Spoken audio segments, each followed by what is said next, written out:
Hi, I'm Abba, and you're watching the Sun Sound ending credits.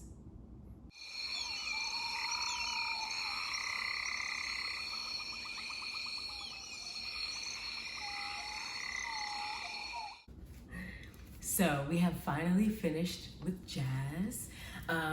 Wow, so amazing. Thank you guys so much for rocking with me and listening along or even reading along. It has been amazing, and we finally made it to the end, chapter 10. If you have not listened to all of the videos or if you have not read the entire book, please stop now and go back and listen to the entire audiobook or chapters 6 through 10. That's what we'll be talking about today in these ending credits.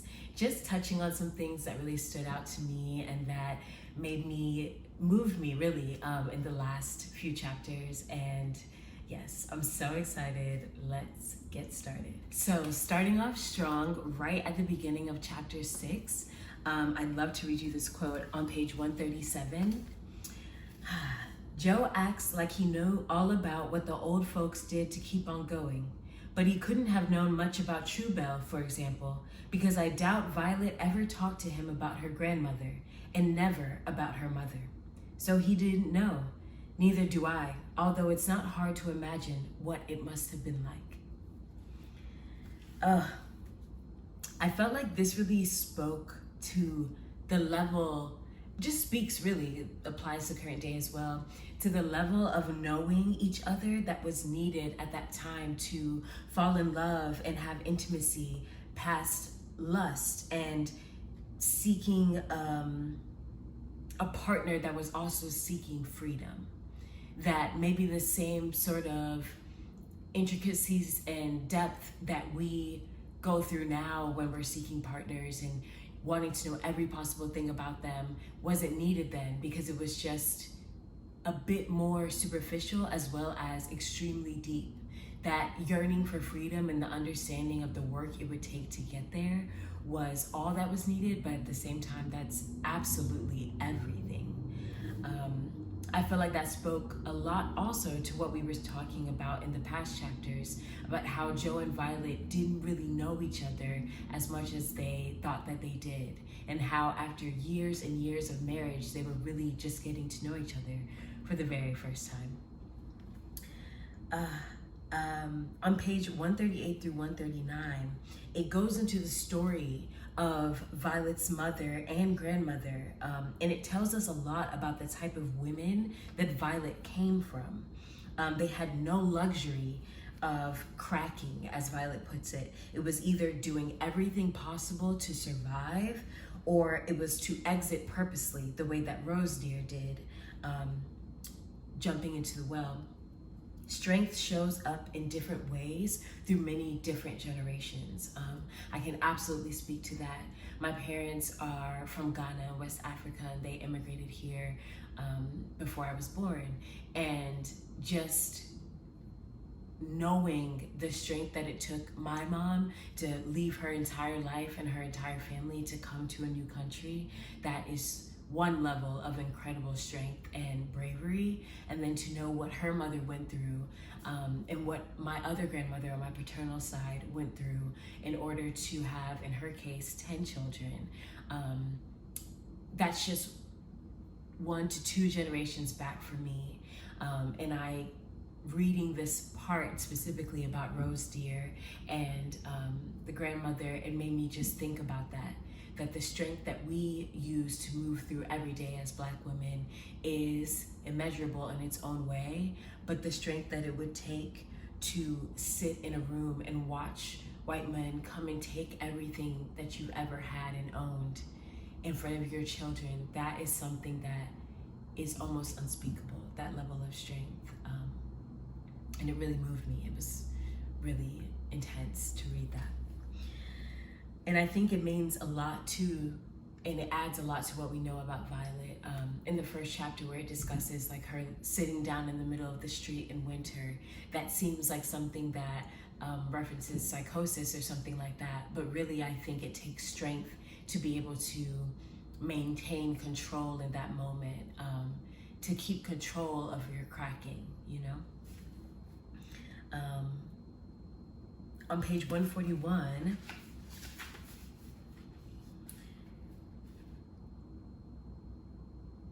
when it talks about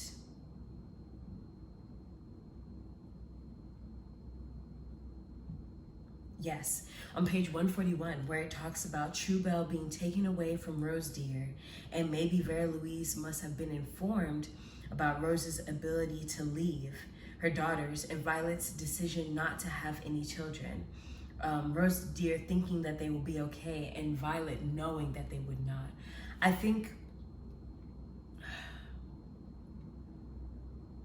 the thing about Vera Louise's story and her taking Truebell with her, I don't think that I can speak too much to that because I don't know what it's like to be a white woman, and I think as a woman it is possible to understand it to a level.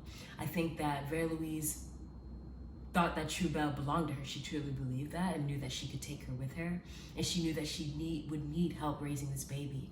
Whether or not she was conscious of the fact that the baby was black and would need a black person to help raising them, I'm not sure, because later on we get deeper into the story of Golden Gray and we see what he thought of himself. That's coming up in a later chapter.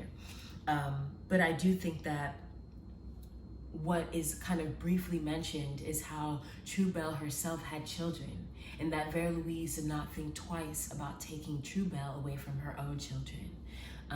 And I think that also led to why Rose Deer exited the way that she did.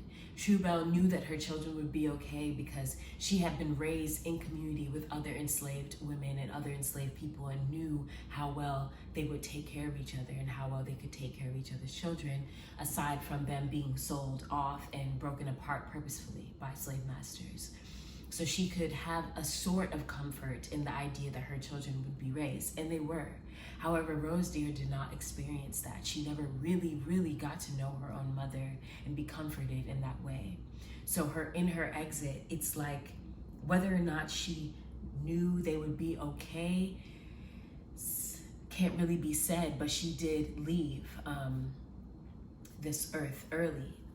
And I feel like Violet experiencing Rose Deer leaving in that way versus Rose Deer knowing that her mother was still alive and that she just left with Vera Louise made it so that Violet possibly did not want to have any children. Like she quoted in another chapter, she knew she didn't want to have one dark foot set upon another, calling out mama.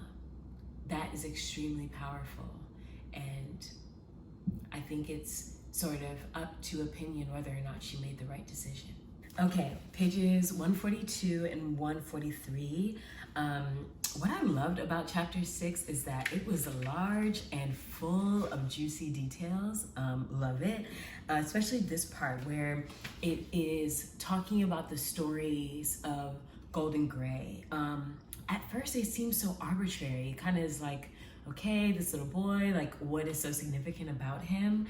But then you literally start to realize, like as abhorrent as his character is and the way that he acts, you realize that he ties together Violet and Joe in this like insanely complex, messy kind of bow.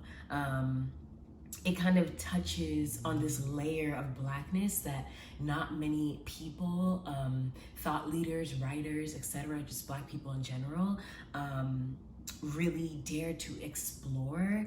And the way that Toni approaches it and sort of like sinks into it slowly kind of made my head spin because it was so eloquent. Whereas the topic is like so cumbersome and weird and complex, and I just feel like Golden Gray's character is so needed in the book. It adds to that sort of jazz feeling of a random, like seemingly inharmonious note coming out of nowhere and then tying everything together. Love it, love it. Golden Gray's like smash bang meeting of wild in the woods. it is like a big bang. It changes the entire course of the story, and it really catapults you out of the city and sort of away from the narrator, and you get this first person, also third person POV into like what's happening. I wrote here that the shame that he feels about his affection for his black horse with the repulsion he feels for the black woman is so moving that even he cannot ignore it. Although his saving her is utterly selfish, it is self-reflective as well, as the essence of blackness is. On page 145, it says,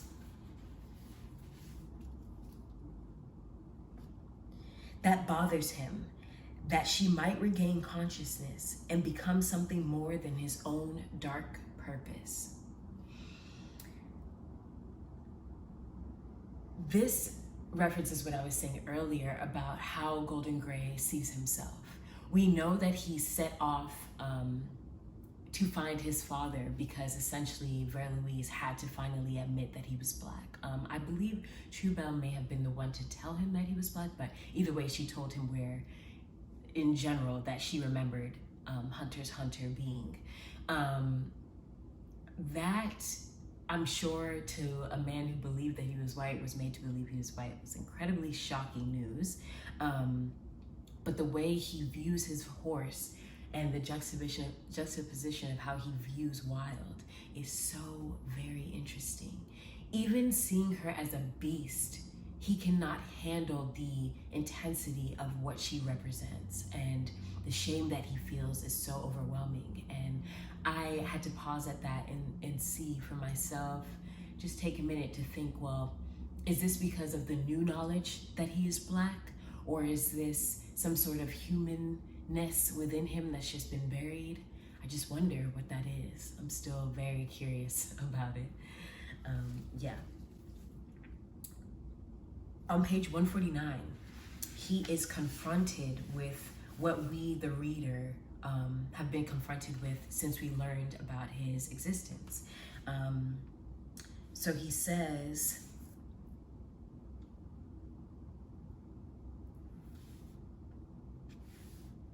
he had always thought there was only one kind, Truebell's kind, black and nothing, like Henry LeChoy, like the filthy woman snoring on the cot, but there was another kind, like himself. It seemed like even though he had been told that he was black and he could tell that he was different than white people, it was coming face to face with Henry Hunter's Hunter and seeing his blackness and seeing the way that his blackness did not make him nothing. His intelligence, his quickness, his understanding of life, keeping things alive, killing things, keeping a home. I think seeing that really was making his head spin, because he realized that there are more than one kind of black person. And on top of that, he is now one of them that's in a new category of his own. I think he was sort of conflating blackness with intelligence and all of these other things, so it kind of was shaking his brain even more. But that moment was incredibly important. And I think it was a huge revelation for him, even though he was wasted. Page 158 through 159, there's this passage that really speaks to something that I think is really hard to say. It is a humongous feeling, and he really puts it into words. Well, Toni does, but he really puts it into words after he meets his dad. He gets to really take some time to reflect on how it makes him feel, and what he says is so poignant, and I'm gonna read it now. Only now, he thought, now that I know I have a father, do I feel his absence, the place where he should have been and was not. Before, I thought everybody was one-armed like me.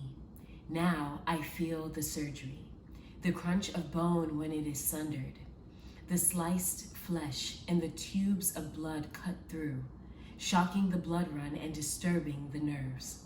They dangle and writhe, singing pain, waking me with the sound of itself. thrumming when I sleep so deeply it strangles my dreams away. There is nothing for it but to go away from where he is not to where he used to be and might be still. Let the dangle and the writhe see what it is missing. Let the pain sing to the dirt where he stepped in the place where he used to be and might be still. I am not going to be healed or to find the arm that was removed from me. I am going to freshen the pain, point it so we both know what it is for. And no, I am not angry. I don't need the arm, but I do need to know what it could have been like to have had it. It's a phantom I have to behold and be held by, in whatever crevices it lies, under whatever branch. Or maybe it stalks treeless and open places, lit with an oily sun. This part of me that does not know me has never touched me or lingered at my side. This gone away hand that never helped me over the stile or guided me past the dragons, pulled me up from the ditch into which I stumbled, stroked my hair, fed me food, took the far end of the load to make it easier for me to carry. This arm that never held itself out, extended from my body, to give me balance as I walked thin rails or logs, round and slippery with danger. When I find it, will it wave to me, gesture, beckon to me to come along, or will it even know who or what I am? It doesn't matter. I will locate it so the severed part can remember the snatch, the slice of its disfigurement. Perhaps then the arm will no longer be a phantom, but will take its own shape, grow its own muscle and bone, and its blood will pump from the loud singing that has found the purpose of its serenade. Amen. Oh my gosh. When I read that, it actually made me think that maybe this is how Joe felt after Dorcas spoke to him and hurt him, and that was the type of feeling and intensity that made him hunt for her. So, chapter 7. Okay, so chapter 7 is just as juicy as chapter 6, I'm pretty sure. Yeah, it's so interesting to hear about Hunter's relationship with Wild and understanding of Wild. I think it shows some really beautiful compassion on his side and really describes him and illustrates him as more than just a hunter, but the depth of his understanding of life and the way that he honors women is really beautiful. So pages 165 to 173 describes that whole interaction between Hunter's Hunter and Golden Gray. It's so interesting. Both men have extremely alliterative names, Hunter's Hunter, Golden Gray. And it's interesting that they're father and son, and I feel like both of them were lied to and taken advantage of by the same woman, by Vera Louise, which is like mind-blowing. Yeah, that story is just so crazy. But yeah, so they are taken advantage of by the same woman, but only separated by Hunter's years of wisdom and deep understanding about the essence of Blackness as well as the essence of life. I think you have to have a deep understanding of life when you take it often, as in hunting animals. I think that you have a different sort of connection to what being alive and being dead means. I wrote here, this is a climax of sorts, but not the one Golden Gray imagined. It makes me think of how important Black men are in the household and in the role of father. That was like the screaming point of that entire thing. I think Golden Gray was leaving the home that he grew up in with Vera Louise and Truebell to prove to himself that he was a man. I don't think that's a secret at all, but I think running into one little boy being Honor, and then an actual grown man really made him have to confront himself in a way that he did not expect, along with Wilde, of course. But yeah, I said also here that Joe was literally being born in that moment, in the room with the man who would play his father, aka Hunter's Hunter, and a man who is discovering he's a father, also Hunter's Hunter. He's learning just then. He didn't know that Golden Gray was in the world. And he steps into that role effortlessly. He doesn't even bat an eye. The way Golden Gray tries to be all sassy and dramatic and let him know, drinking his liquor, being all up in his home. He's just like, okay. And in just minutes, he's adjusted. And then just before this, Honor was also showing Golden Gray how to be a man, the way he was taking care of the livestock and the way that he was there and just accepting of Golden Gray's presence without asking too many questions and was just observing. Whereas Golden Gray was so worried about talking and what he was gonna say and who he was gonna challenge. He was learning a lot in that moment. On page 175, this was in a really, really intense moment where Victory and Joe were joking about what they would do if they ever caught Wilde. And Hunter's Hunter stopped them and he said, quote, I taught both you all, never kill the tender and nothing female if you can help it.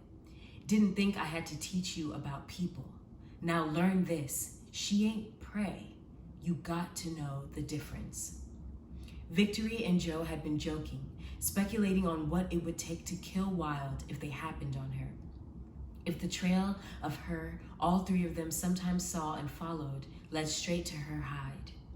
That's when Hunter said it, about how crazy people have reasons. Then he looked right at Joe, not Victory. The low fire galvanized his stare. You know, that woman is somebody's mother and somebody ought to take care.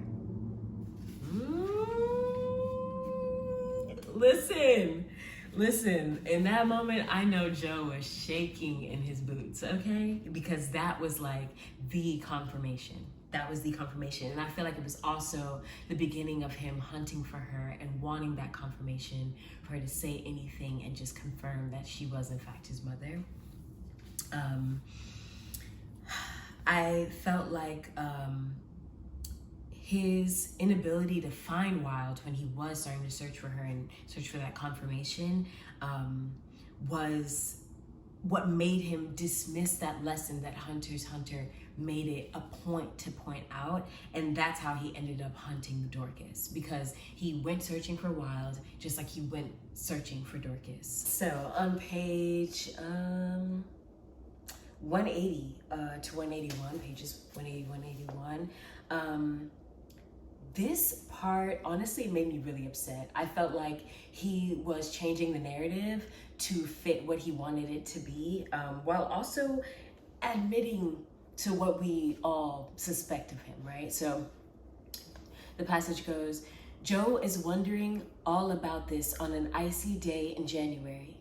He is a long way from Virginia and even longer from Eden. As he puts on his coat and cap, he can practically feel Victory at his side when he sets out, armed to find Dorcas. He isn't thinking of harming her, or as Hunter had cautioned, killing something tender. She is female and she is not prey. So he never thinks of that. He is hunting for her though. And while hunting, a gun is as natural a companion as Victory. He stalks through the city and it does not object or interfere. It's the first day of the year. Most people are tired from the night before. Colored people, however, are still celebrating with a day gathering, a feast that can linger into the night. The streets are slippery. The city looks as uninhabited as a small town. I just want to see her. Tell her I know she didn't mean what she said. She's young. Young people fly off the handle, bust out just for the hell of it. Like me shooting an unloaded shotgun at the leaves that time. Like me saying, all right, Violet, I'll marry you, just because I couldn't see whether a wild woman put her hand put out her hand or not. Him like switching this whole narrative up and trying to like throw Violet into the ring too, it made me so mad. But I will say that I feel like it made Joe feel so real, like a man that you actually know in real life that does stuff like this. You know what I'm saying? But yes, on page 182 through 184, where he says, plus, I know how to treat a woman, but where is she? I feel like that was another confirmation that Dorcas equals wild. She is a representation of the great mother, the mothering energy, the great feminine energy, womanhood and womanness, and the other arm that Golden Gray had that he didn't have to feel like he was missing. In that moment, Dorcas becomes larger than life, and I think that's why he didn't think he was going to shoot her, hurt her, or even eventually kill her. Chapter 8. Chapter 8 is a short and delicious morsel that tells us a lot. Pages 188 through 191.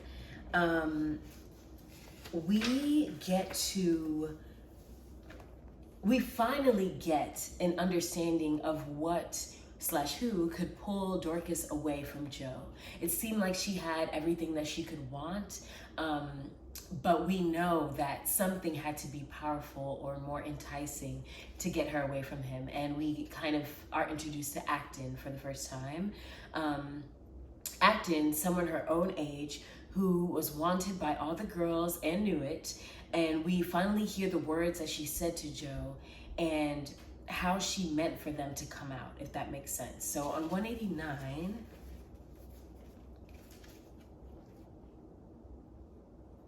let's see. She says, I said no. I want you to leave me.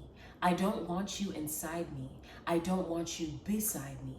I hate this room. I don't want to be here. And don't come looking for me.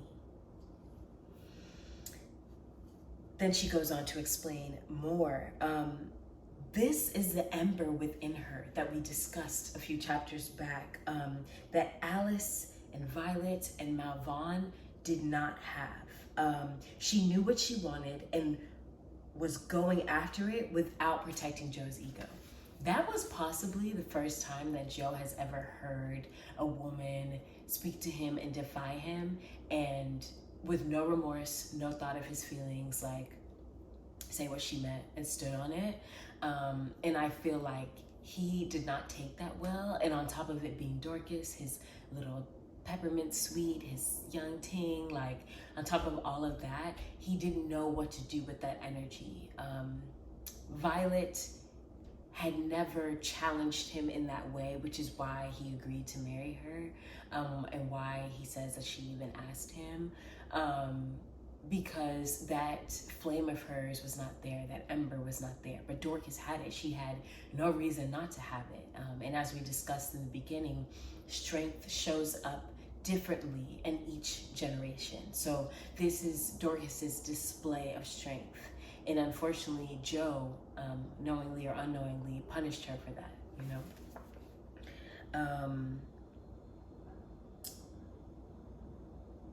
On page 191, she says,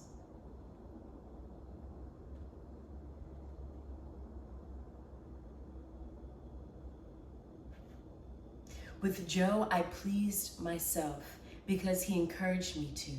With Joe, I worked the stick of the world, the power in my hand.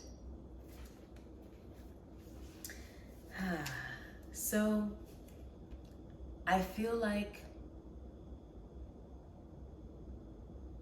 he could not let her have this power if she was going to wield it over someone else. He wanted her to wield that power over him, but was not okay with her doing that for someone else or giving that power to someone else. And I believe that when she understood what it was like, she wanted to give that power away. It's a bit sticky to talk about what femininity means and is, and gender identity and all these things, but I do believe in a way there is something about having the power, knowing that you have the power, and giving that away in a way that makes you completely vulnerable to another person despite your gender. I think that that was a root of Joe's problem. He didn't actually give it away. He wasn't actually vulnerable with Dorcas, because then he would have been able to see her vulnerabilities truly in her strength. He shared his wounds, but he didn't really want to share his power.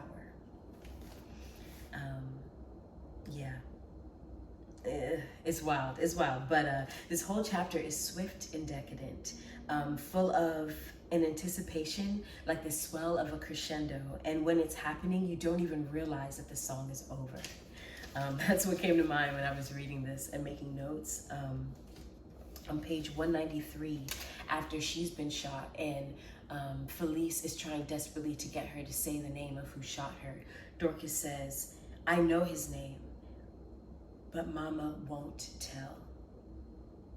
And it stung to read that, Wild wouldn't say a word, and neither would Dorcas. And that cements what we were discussing earlier about her representing the greater feminine, the other arm. Chapter 9. I love chapter 8. It was so good. I read it twice the first time I was reading Jazz. I went back and just read it again immediately. And chapter 9 has my most favorite opening line, I think, where it says, "Sweetheart, that's what the weather was called. Sweetheart weather, the prettiest day of the year." I love that. I love that so much. And that's when it started. On a day so pure and steady, trees preened. I love it.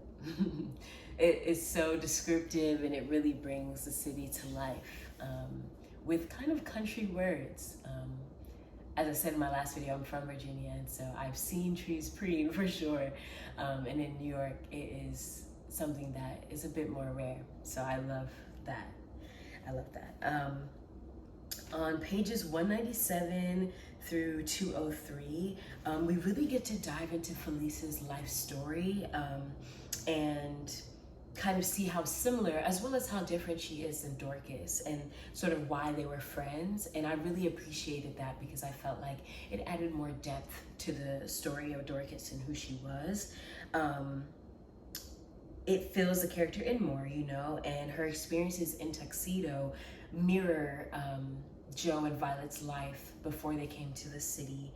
A story about her mother taking the train and the story about her mother taking the ring from Tiffany's and giving it to her, and her having to come look for the ring because she suspected, and we find out that it's true, that Dorcas was wearing it that night. She wanted to impress Acton, and it matched her silver bangles. It was interesting because typically when people pass, you keep mementos of them. The living keep mementos of the dead, not the other way around. Dorcas managed to be buried with the ring and is a dead person keeping mementos of someone living. So very interesting, sort of twisted. I like it. On page 204, we see a flicker of Felice's ember. We get to understand a little bit more about how different she is. She says here, "My mother wants me to find some good man to marry. I want a good job first, make my own money like she did, like Mrs. Trace, like Mrs. Manfred used to before Dorcas let herself die." Her similar ember, it shows up in an even different way, because she has seen several generations. She's been with her mother for so long, whereas Dorcas lost her mother and was with Alice Manfred. Her mother was not fearful in the same way that Alice was. She worked hard, and I love that for Felice. I think she had a clarity that the other women didn't get a chance to have, or even to stop and think about. On page 205, we really get to see that Felice has not been even able to grieve Dorcas, but she is at the same time. I think the anger is just a stage that she's like stuck in. Let me see, 205. She says, I suppose he misses Dorcas and thinks about how he is her murderer, but he must not have known about her, how she liked to push people, men, all except Acton, but she would have pushed him too if she had lived long enough or if he had stayed around long enough. It was just for attention or the excitement. I was there at the party and I was the one she talked to on the bed. I thought about it for 3 months, and when I heard he was still at it, crying and so on, I made up my mind to tell him about her, about what she said to me. So on my way home from the market, I stopped by Felton's to get the record my mother wanted. I walked by the building on Lenox where Dorcas used to meet him, and there on the porch was the woman they call Violent because of what they said she did at Dorcas's funeral. I didn't go to the funeral. I saw her die like a fool and was too mad to be at her funeral. I didn't go to the viewing either. I hated her after that. Anybody would. Some friend she turned out to be. Felice is wise, angry, and bitter beyond her years. I think she had to grow so much in that moment when Dorcas was literally dying beside her and was pitying herself to death. And Felice's desire after 3 months to go and tell Joe about who Dorcas really was is such a grown thing to do. And although it's anger that feeds it, it truly comes from a place of compassion. And I was really proud and happy that she did that because Joe and Violet desperately needed that. And they didn't know what they needed, but Felice knew.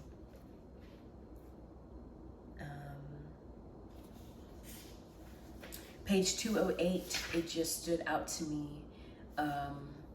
that when Felice and Violet are speaking extremely candidly about her life and how Violet is telling her to go to 143rd Street and look at the big one on the corner tree and see if it was a man, a woman, or a child. And Felice is like, okay, yeah, she really is crazy.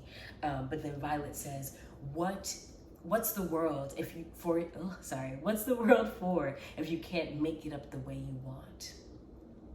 That was so powerful. I think she changed Felice's life in that moment. And I think that it really describes something that Black women still experience on a daily basis and how we choose to navigate in a way that allows us to create the world that we want so that we can get through and maybe, just maybe, even enjoy this life, thrive, and luxuriate in it. The last tidbit for chapter 9 is on page 209 to 2010.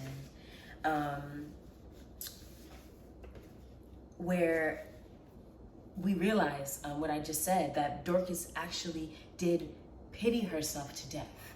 She, medically she could have been delusional or having hallucinations or something like that related to her body dying, but I don't think that was it. I think she pitied herself for not getting what she wanted out of the night, for Joe coming after she told him not to and finding her, for Acton just being upset that her blood was all over his jacket and not caring, and her having to realize in that moment how little he cared for her. I think she was just really upset and she didn't realize the severity of the moment. I don't think she actually wanted to die. I don't think she meant to, but that was just the outcome of her actions and her choice to be enveloped by her emotions in that moment. Not blaming her, but that's just how it went down. Page 213, related to that, when Joe is talking about Dorcas being soft, I feel like that was interesting because it was the opposite of what Felice came over to talk to him about. Police wanted him to know how rough and hard that she was and how much she pushed people, especially men. And his reaction to that was to talk about how soft she was. But I think that was really him reflecting on Dorcas, himself projecting on her, if you will, those mirroring wounds that they had. What Dorcas whispered to Felice about the apple was so curious and wise. And while also it was somehow controlling Joe, I feel like, beyond the grave. All that anger that she had, telling him to leave her alone, I think it was genuine, but people do like to say that, you know, love and hate are real similar. I think she was still grateful for him and to him for what he taught her, and the fact that he was on her mind at the last minute, last moments of her life said so much, and that she wanted him to know. We made it, chapter 10. Oh, it's so bittersweet to finish this book.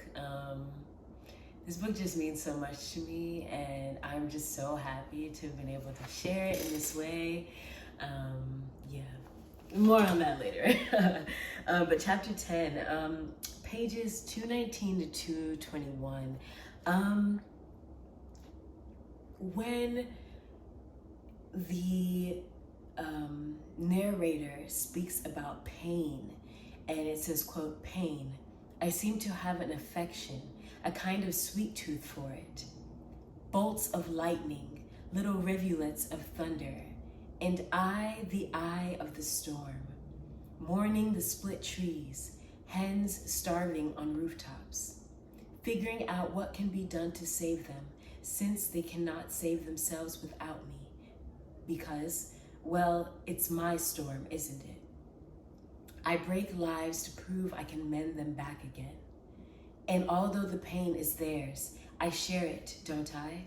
Of course, of course." Man, this felt like the universe experiencing itself and speaking on itself. I feel like it kind of covers all of the dimensions, and it's speaking on how every expression of life and objects, inanimate and animate objects, are all an expression in a way of the universe expressing itself. Loved it. I loved it. On page 113,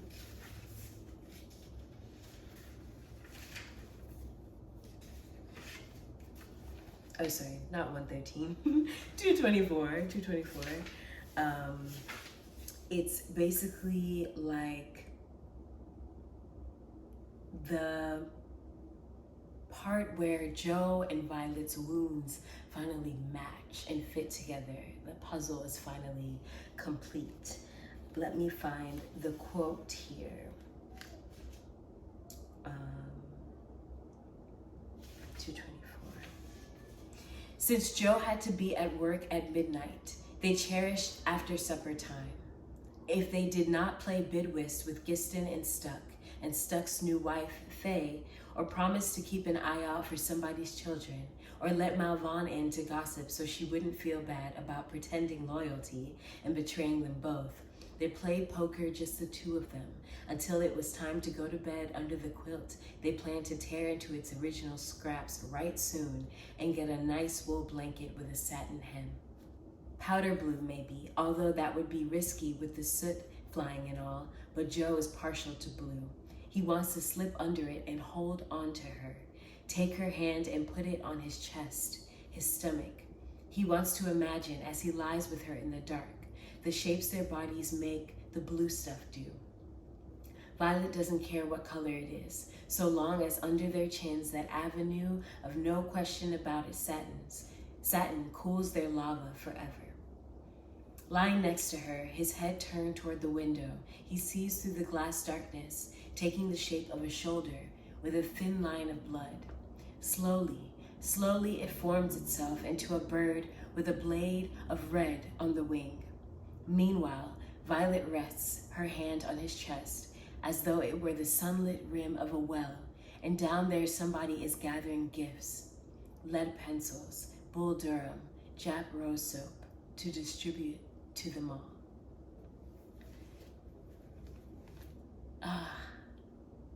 Finally, they connect.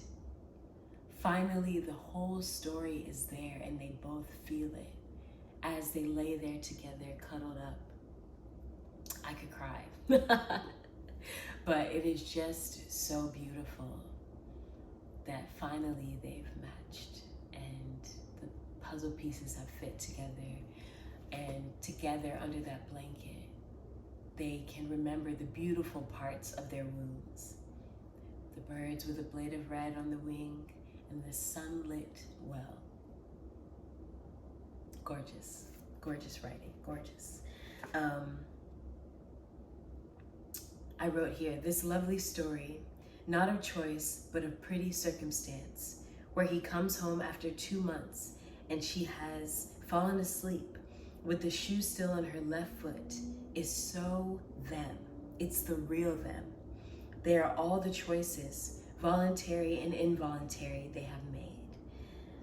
This is talking about that really good tidbit that we get on page 225, where Violet is working outside and she's wearing coveralls and men's shoes, and she falls asleep still wearing the shoe, and Joe comes in and finds her there. And that part of the story really shows the essence of the love that they had and the real reason why Violet asked Joe to marry her and why Joe accepted, because I feel like all of the other things that happened to them made it impossible for them to imagine or see moments like this happening.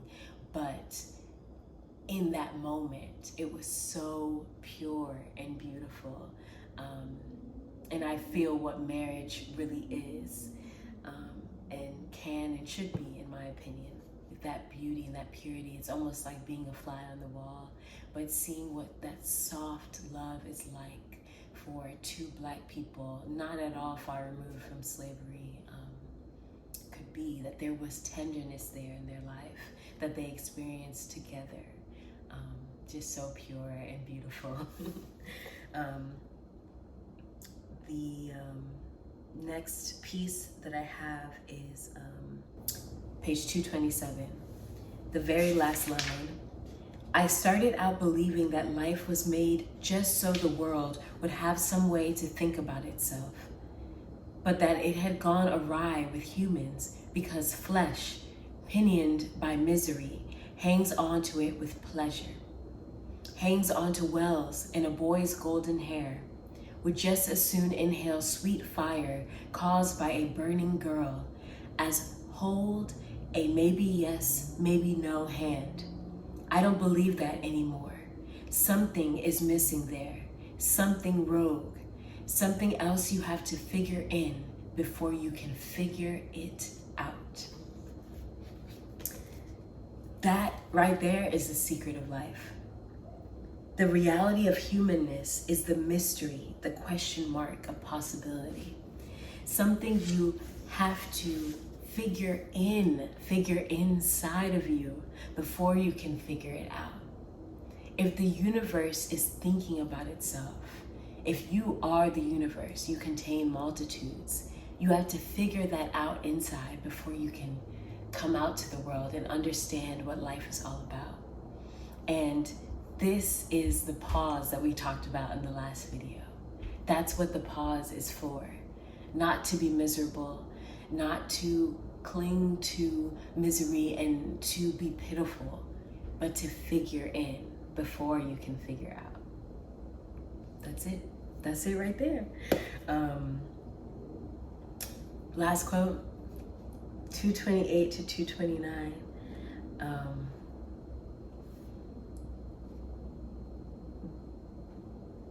I'm just gonna read the whole thing because I can.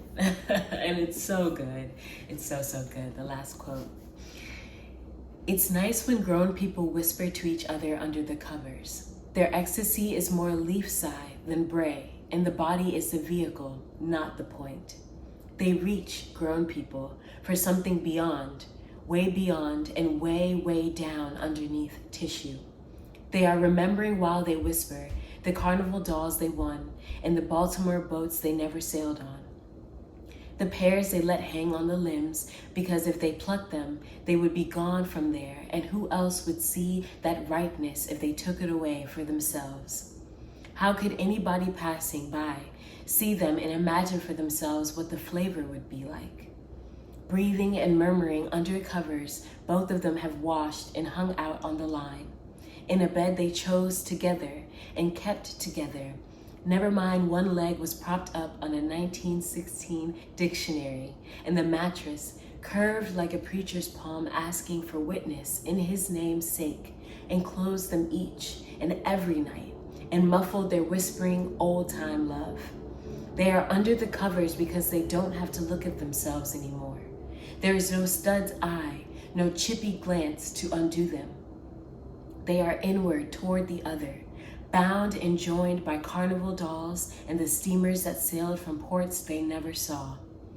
That is what is underneath their undercover whispers. But there is another part, not so secret. The part that touches fingers when one passes the cup and saucer to the other. The part that closes her neckline clasp while waiting for the trolley and brushes lint from his blue serge suit when they come out of the movie house into the sunlight. I envy them their public love. I myself have only known it in secret, shared it in secret, and longed to show it, to be able to say out loud what they have no need to say at all. That I have loved only you, surrendered my whole self, reckless to you and nobody else. That I want you to love me back and show it to me. That I love the way you hold me, how close you let me be to you. I like your fingers on and on, lifting, turning. I have watched your face for a long time now and missed your eyes when you went away from me. Talking to you and hearing your answer, that's the kick. But I can't say that aloud. I can't tell anyone that I have been waiting for this all my life, and that being chosen to wait is the reason I can. If I were able, I'd say it.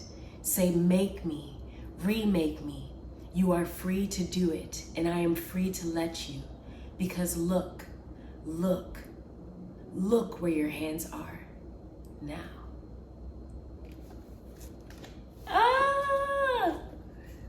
My favorite book.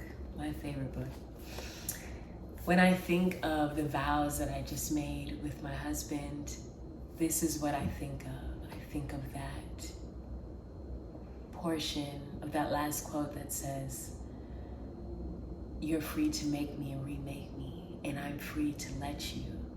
That openness and vulnerability is love.